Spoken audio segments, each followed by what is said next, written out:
Welcome back. I'm David LaHutta, and joining me is our bodywork expert, Nick Heil.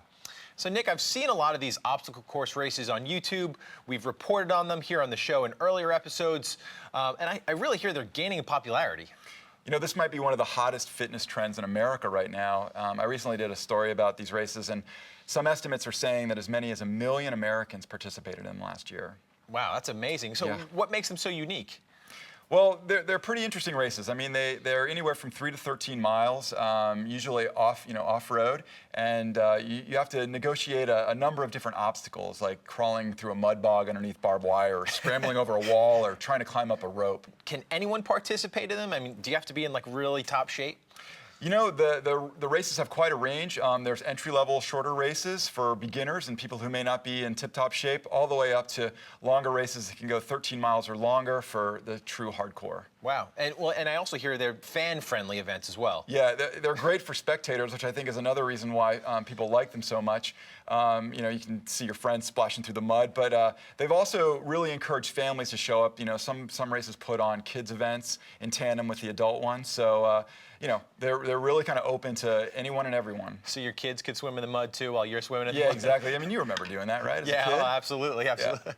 Yeah. So these races are all over the country, right? So it should be fairly easy to find them? There's hundreds that go on all around the country. You know, ski resorts in the summertime tend to host them, but they're also around parks near metropolitan areas. You know, if you do a quick Google search, you probably turn up one near you. Cool. What I find so interesting, those, in addition to all these physical challenges, there are these mental ones as well. Can you talk about that? Yeah, this is sort of an interesting dimension to these races. So not only are you physically challenged, but at various points in the races, you might be asked to, say, solve a side of a Rubik's Cube or memorize a string of numbers or a poem or a song or something like that. So not only is it a physical challenge, but it's a mental challenge as well. That's wild.